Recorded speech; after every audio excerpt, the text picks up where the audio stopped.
ผลสำเร็จกองประชุมใหญ่ผู้แทนองค์คณะพรรคของว่าการสำนักงานนายกรัฐมนตรีครั้งที่ 6กองประชุมได้เป็นเอกสารเลือกเอาสหายบัวคงนามวงศ์เป็นเลขาคณะบริหารงานพรรคสุดใหม่ภายหลังดำเนินกองประชุมใหญ่ผู้แทนองค์คณะพรรคของว่าการสำนักงานนายกรัฐมนตรีครั้งที่ 6เป็นเวลา1 วันเต็มในวันที่ 30 กันยายน 2025บรรดาผู้แทนสมบูรณ์ได้พร้อมกันใช้สิทธิประชาธิปไตยปอนบัตรคัดเลือกเอาคณะบริหารงานพรรคสุดใหม่บนพื้นฐานการใช้สิทธิประชาธิปไตยอย่างถูกต้องสอดคล้องกับมาตรฐานและเงื่อนไขที่กำหนดไว้ซึ่งมีผู้ออกสมัครรับเลือกตั้งจำนวน17สหายเลือกได้13สหายหญิง2สหายผ่านการดำเนินกองประชุมข้างปฐมฤกษ์ได้เอกสารอย่างสมบูรณ์เลือกเอาสหายบัวคงนามวงศ์เป็นเลขาคณะบริหารงานพรรคสหายเขิงคำแก้วหนูจันทร์เป็นรองเลขาคณะบริหารงานพรรคสหายวีแก้วบุพภาวันเป็นประธานกวดกาพรรคสหายปรารถนาสุขอารุณและสหายนางดาราพรคำมูลเฮืองเป็นรองประธานกวดกาพรรคพร้อมเดียวกันนั่นในกองประชุมใหญ่ยังได้ปอนบัตรเลือกเอาผู้แทนสมบูรณ์จำนวน7สหายหญิง2สหายและผู้แทนสำรองจำนวน2สหายเพื่อเข้าร่วมกองประชุมใหญ่ผู้แทนทั่วประเทศครั้งที่12ของพรรคในโอกาสที่มีความสำคัญนี้สหายกิแก้วไข่คำพิทูลกรรมการกรมการเมืองศูนย์กลางพรรครองนายกรัฐมนตรีก็ได้มีคำเห็นโอ้ล้มต่อกองประชุมซึ่งสหายได้แสดงความย่องยอสมเสยต่อบรรดาผลสำเร็จที่ทั่วองค์คณะพรรคของว่าการสำนักงานนายกรัฐมนตรีได้ปฏิบัติได้ในระยะผ่านมาพร้อมทั้งยกให้เห็นบรรดาจุดอ่อนข้อคงข้างที่จะต้องได้พร้อมกันปรับปรุงแก้ไขในต่อหน้าให้มีการหันเปลี่ยนดีขึ้นอันสำคัญสหายได้มีคำเห็นเน้นหนักให้เอาใจใส่เพิ่มทวีนำพาเวียกงานรอบด้านโดยเริ่มจากการปรับปรุงภายในกงจักรพรรคบนจิตใจค้ำขวัญยกสูงความสามารถการนำพาที่เข้มแข็งของคณะพรรคแต่ละขั้นความเป็นแบบเป็นอย่างน้ำหน้าของสมาชิกพรรคในการปฏิบัติหน้าที่การเมืองของห้องว่าการสำนักงานนายกรัฐมนตรีให้มีประสิทธิภาพและคุณภาพสูง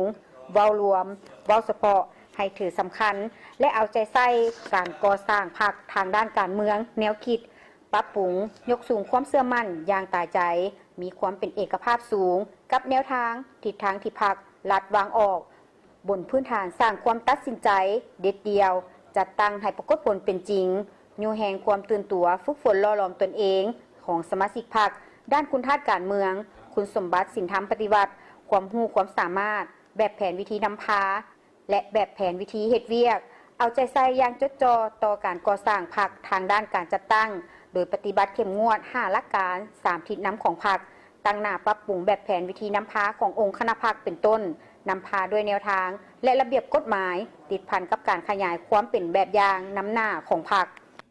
อยากมีคำเห็นเน้นตืมเฉพาะต่อบรรดาสายคณะพรรคสุดใหม่ดังนี้ 1. ให้คณะบริหารงานพรรคสุดใหม่จัดตั้งพันขยาย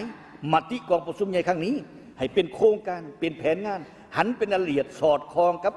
ตัวจริงและสามารถจัดตั้งปฏิบัติให้เกิดเป็นจริงได้จัดตั้งการเผยแพร่เพื่อเข้าใจเสื่อมซึมโดยเริ่มจากคณะบริหารงานพรรคลงไปถึงคณะพรรคแต่ละคันสร้างความรับรู้เข้าใจและเป็นเอกภาพสูงถนัดทัศนะและการกระทำตัวจริงยู่แห่ง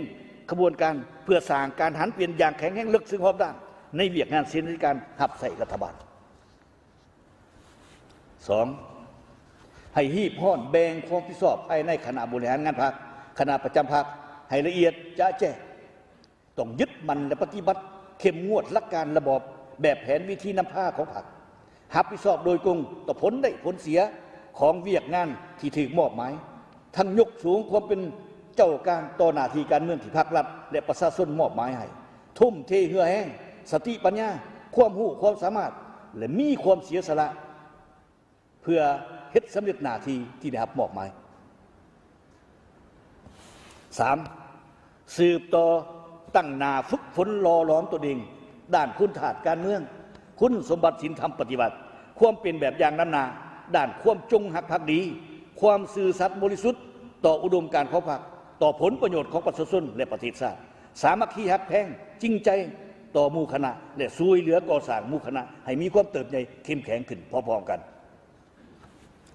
4. เป็นแบบอย่างจัดตั้งปฏิบัติกฎระเบียบของพรรคกฎหมายของรัฐติดตามสุกยู่การจัดตั้ง พนักงานสมาชิกพรรคในความรับผิดชอบของตนสร้างให้ได้ทัศนะและการกระทำที่ถูกต้องตั้งหน้าต้านปรากฏการย่อท่อทุกรูปแบบดำรงชีวิตปลอดภัยประหยัดมัธยัติมานะอดทนเป็นแบบอย่างในทุกของเขตเวียกงาน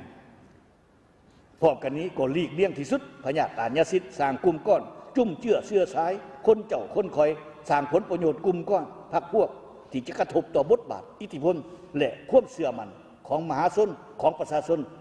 ต่อการนำพาของพรรค พร้อมนี้สหายกิจแก้วไขคำพิทูลยังได้เน้นอีกบางด้านเป็นต้นเพิ่มทวีการคุ้มครองติดตามกวดกาและปฏิบัติวินัยต่อพนักงานอย่างถูกต้องเข้มงวดลงลึกเวียกงานการเมืองแนวคิดศึกษาอบรมสมาชิกพรรคพนักงานให้มีลักษณะตั้งหน้าและเข้มแข็งกว่าเก่า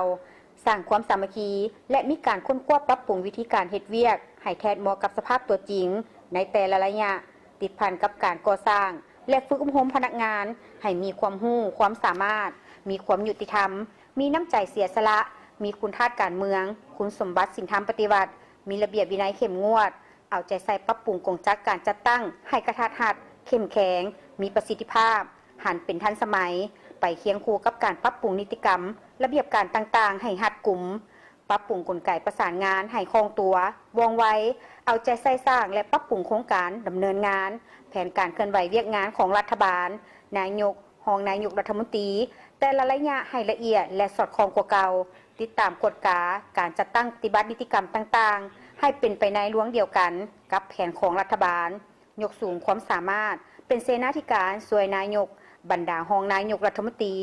และด้านเวียกงานอื่นๆอีกเสือแนภายใต้การชี้นำพาของคณะพรรคสุดใหม่จะเฮ็ดให้เวียกงานดังกล่าวมีผลสำเร็จตามแผนที่วางไว้